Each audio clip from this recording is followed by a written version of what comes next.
Fisela Grupo FSL. Llevamos más de 40 años ofreciendo soluciones integrales para empresas, autónomos y particulares. Nuestro equipo de más de 80 profesionales te asesora en materia laboral, fiscal, contable y jurídica, además de gestionar riesgos, ayudas y subvenciones, formación, transformación digital, marketing y gestión financiera. Compromiso, confianza y cercanía para que tú te enfoques en lo realmente importante. Fisela Grupo FSL. Experiencia y tranquilidad a tu servicio. Te acompañamos en cada paso. Teléfono 981-580-999. Tu asesoría en Santiago de Compostela.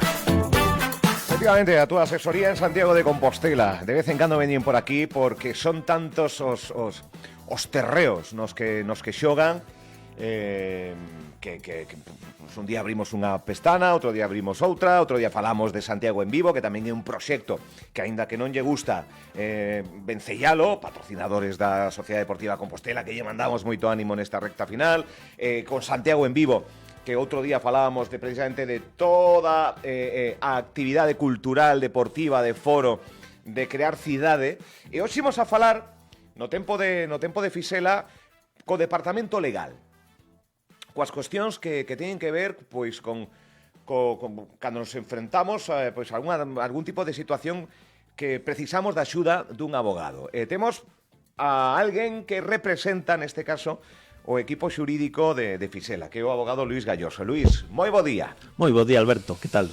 Un placer estar aquí con vos. Igualmente, graciñas. É a primeira vez que ves, non? Sí, a primeira vez. Que non sexa a última. Eso Equipo espero. legal de Fisela. Sí. Fanos unha estructura do que Fisela e do que representa o equipo legal dentro da estructura de Fisela. Pois Fisela a día de hoxe seremos 80 e pico traballadores ali, unha cousa non che podo decir o número exacto porque como estamos crecendo seguido, é como a bolsa, vai subindo, normalmente subindo, pero dos 80 e pico somos 10 no departamento xurídico, non? O departamento xurídico, a parte máis importante de Fisela sempre foi a parte laboral, no que son prácticamente seis abogados, e despois estaría outra parte xurídica, vamos a decir así, máis generalista, donde estaríamos aproximadamente 4, non? Con Óscar así sempre de pivote entre a parte laboral e a parte xurídica pura e dura.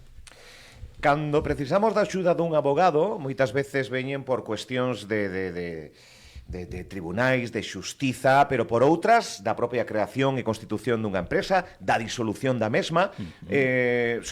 Dentro de Fisela hai moitas ramas e dentro do equipo xurídico tamén son moitos os frentes aos que podemos acudir. Sí, efectivamente. Eu, en este caso, formo parte estou especializado na parte mercantil, e dentro da parte mercantil estaría todo o tema de constituir sociedades, disolvelas, cando entra un socio a facer unha ampliación de capital ou unha compraventa de participacións, cando se vai, porque hai desavenencias entre os socios, pois tamén permitir a salida, fusión entre empresas, cando dúas empresas se queren convertir, fusionar e facer unha única entidade ou disgregarse en dúas distintas, que tamén se pode facer.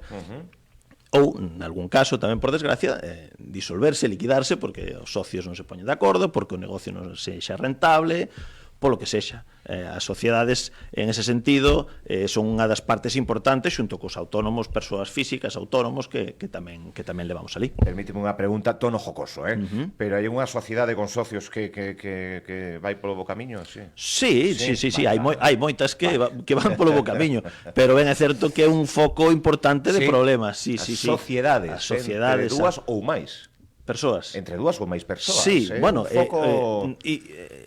nos seus inicios a sociedade era cando dúas persoas se poñían de acordo para facer unha empresa en común. Actualmente o panorama xurídico foi evolucionando, agora mesmo podes facer unha sociedade ti só. Son sociedades unipersonais, pero o máis común aquí, no 90% das que temos son 2, 3 socios, irmáns, parellas, amigos, bueno, as sociedades son bastante máis difíciles de disolver que o que é un matrimonio, por exemplo. Un matrimonio, cando un dos socios, neste caso o marido ou a muller, non quere seguir, pois vai ao xulgado e xa non se sigue. Nas sociedades é máis complicado. Hai que seguir uns protocolos e non sempre a voluntade dun socio de disolver nos leva á disolución. Aí entran os porcentaxes, entra o que se asinou... Sí, claro, si un socio ten a maioría para adoptar acordos xa non hai problema, porque vai ser ele o que mande, o que comande, pero moitas veces dáse a situación de que hai dous socios, o 50% cada un dice blanco, outro dice negro, entonces aí é cando moitas veces aparecen por ali con esa problemática. Cando falamos de autónomos, que tamén é unha persoa que ten que facer de todo en todo momento, autónomos con algún empregado ou autónomos en sí mesmo, precisan tamén da axuda de non saber de todo, tamén do equipo de Fisela en todos estes aspectos, tamén no equipo xurídico. Correcto, sí. Tamén acompaña en distintos momentos a unha persoa autónoma. Porque os autónomos, ao fin e ao cabo, son, mini empresas. É unha empresa en miniatura, se hai unha persona en este país que teña 50.000 frentes abertos, é un autónomo, é dicir, pode ter problemas cos seus propios traballadores, cos proveedores, cos clientes, coa xustiza, porque lle chegou unha demanda de un terceiro, coa axencia tributaria, con Seguridade Social, desde ese punto de vista ali en Fisela podemos axudar xa desde o propio departamento xurídico ou desde os departamentos fiscal laboral que nos poden botar a nosotros os abogados unha man, porque nosotros sabemos hasta un punto, pero podemos botar man pois do departamento fiscal para que nos aclare dúbidas, ou do departamento laboral por tema de cotizacións. É transversal, vamos. Claro. O bo que ten Fisela é que está todo o que abranxe a unha empresa, a un negocio, a todas as necesidades están cubertas por Fisela. É un traballo transversal. A min personalmente como abogado gústame moito traballar nun sitio así, porque tamén pasa no mundo da abogacía, hai moito abogado autónomo que está el sol no seu despacho, lle chega un cliente con un problema e ti tes que sacalo adiante ti só. Eso é bastante complicado. Ali non teño ese problema porque, o que che comentaba antes, teño unha dúbida de laboral, vou onda Óscar, vou onda un compañeiro de laboral que me resolve, que é un tema de fiscalidade, pois o departamento fiscal, que debemos ter 40 personas ali traballando, a alguén o vai a saber. Entonces, eso, tanto para o cliente como para min, como traballador de Fisela, pois moito máis efectivo, moito máis rápido. Moito máis rápido, claro. Todo. Sí, porque si ti tes que buscar a resposta, vai che levar moito tempo, pero si ti falas con alguén que a sabe, é instantáneo, xa che dice, no, isto fais así, ou isto é así. Entonces xa, cunha simple reunión, o cliente ven ali, o mellor fala con nós, e xa sale con todas as respostas aos seus problemas.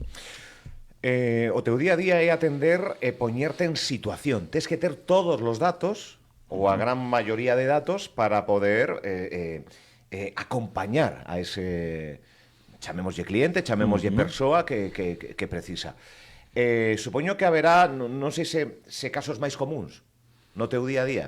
Sí, vamos a ver, non sei se un top 3 de mira, pois isto é o principal, aínda que nos dedicamos a outras moitas cousas. Casos máis comuns, no meu caso, por exemplo, é típico autónomo que quere constituir sociedade porque para deducirse gastos, ou porque creceu a un nivel que xa lle interesa facelo, ou porque vai a ter unha carga laboral importante e quere cubrirse unha eventual responsabilidade, entonces constituir sociedades... Autónomo que crea unha empresa. Sí, autónomo que empeza el solo como persoa autónoma, pero máis adiante decide montar unha sociedade. Caso común. Ese é un caso moi común no meu departamento. Despois reclamacións, obviamente, reclamacións entre empresas que prestei un servicio non me pagan, o cliente me debe. Claro, caso de pagos indebidos. Eso obviamente, entra no mundo das empresas e das sociedades, é moi común. Moi común, as débedas, reclamacións. Sí, reclamacións. Ten un argot, chamase de algún xeito ese tipo de accións ou...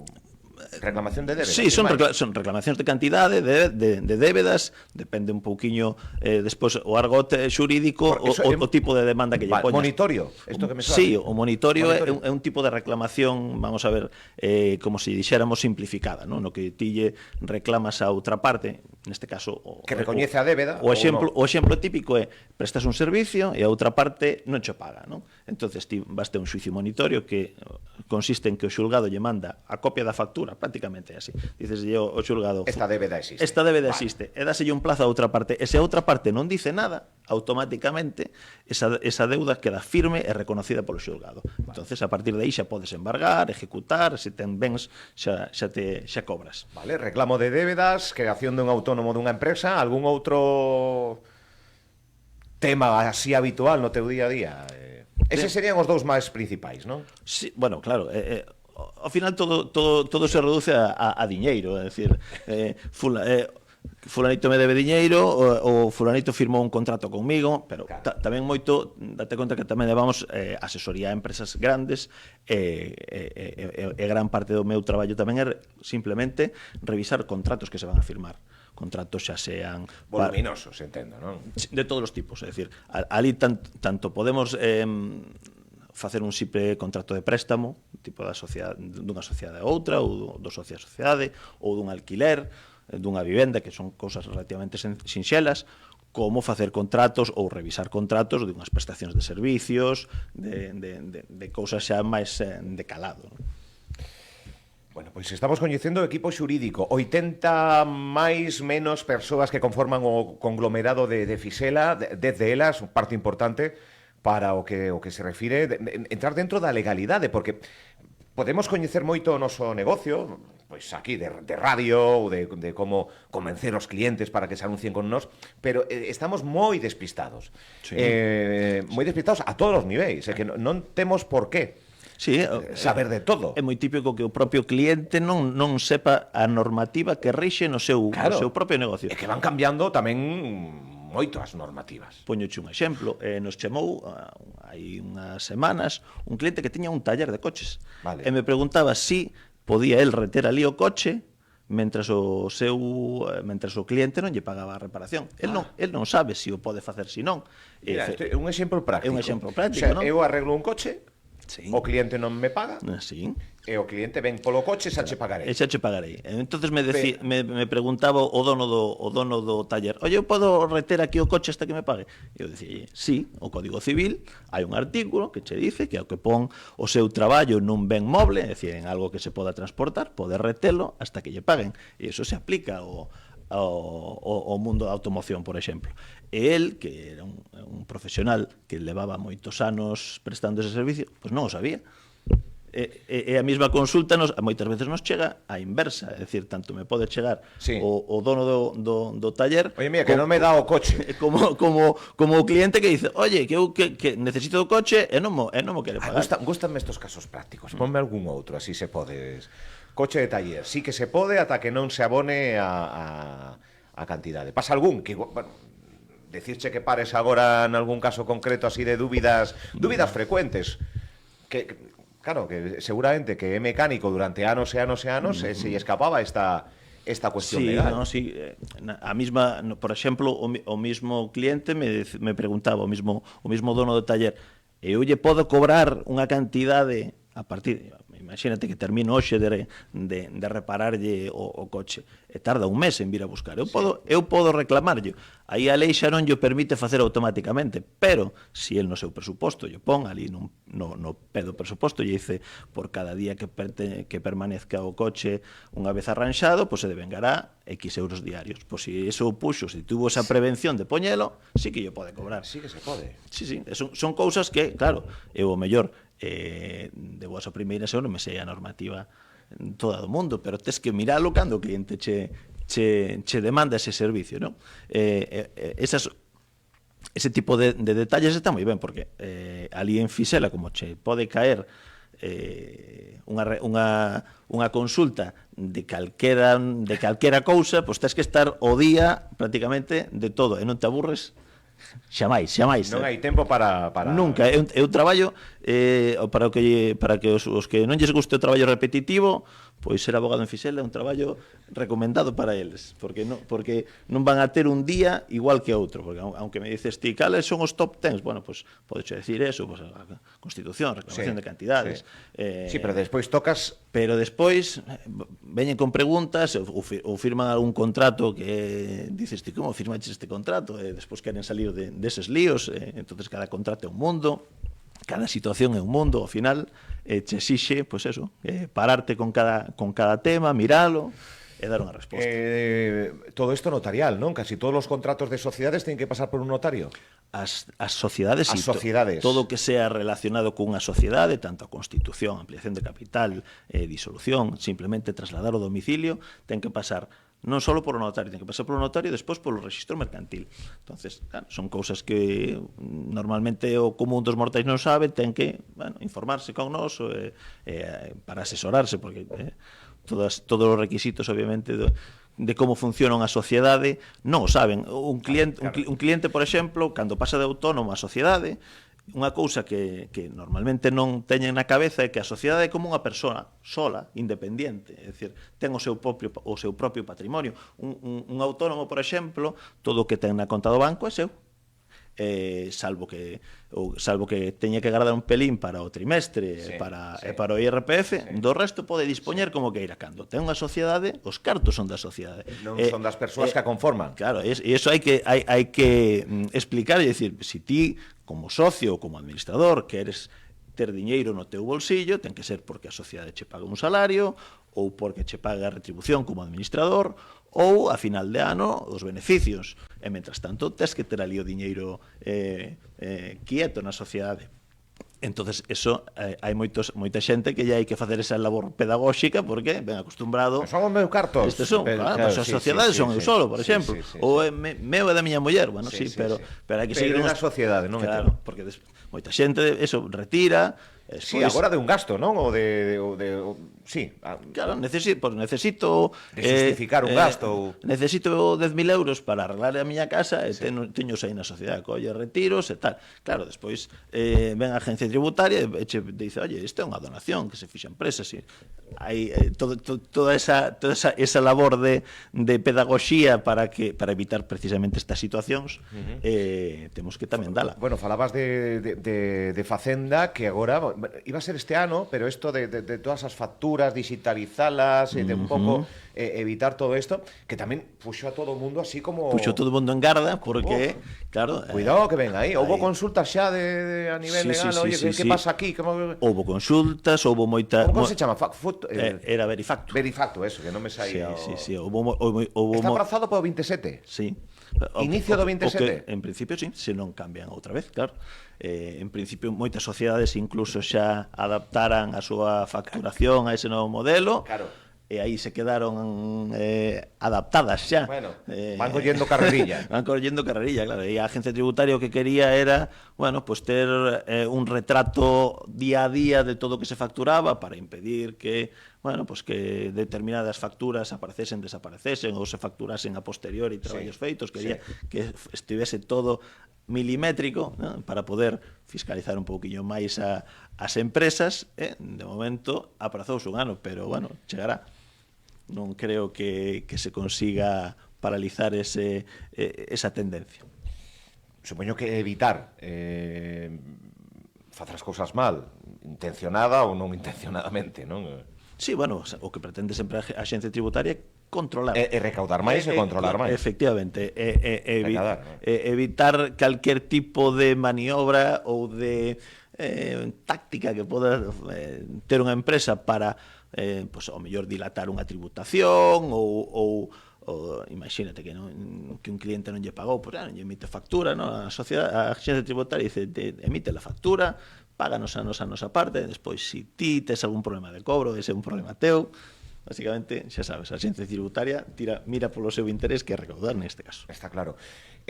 Fálase, este é un tema que acaba de pasar pola miña mente, pero fálase de vez en cando. Supoño que cando non hai outras novas interesantes, que o mundo está como cheo de noticias, pero cando hai algún oco, agora en verán seguramente que ti coa experiencia que tes, que algún día deixe de existir os pagos en efectivo?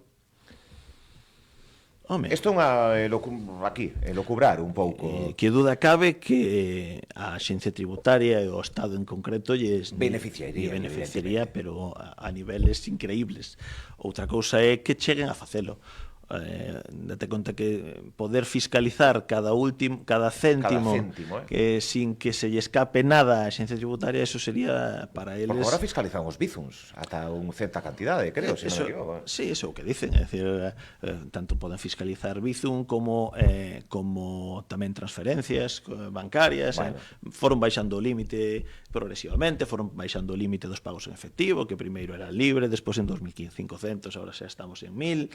Te crees que pode chegar a corto prazo nin de broma? A corto prazo non Nin de creo, broma. imposible. A medio prazo ao mellor tampouco, pero a longo prazo creo que sí, que chegará un día en que todo Sí? de que o diñeiro físico desaparezca. Será un día triste, desde o meu punto de vista, porque eu entendo que un marxe de libertad sempre tens que ter para para facer compras sin que o ollo da administración sepa exactamente en que te gastas ou onde estás, ou unha viaxe, ou onde estás, porque vai control exhaustivo, ¿no? Vaiche seguindo paso a paso todos os gastos, todos os tickets que tes, claro, para a Xencia Tributaria se decía. Pero ti a longo prazo Eu a longo, non lo descartas. A longo prazo eu creo que sí, que se chegará a impoñer. Son pesimista longo nese prazo que sentido. son 20 anos. Por aí. Sí, porque vexo que os países nórdicos, por exemplo, xa se están acercando a esa postura, que suelen ser vanguardia en todos os movimentos.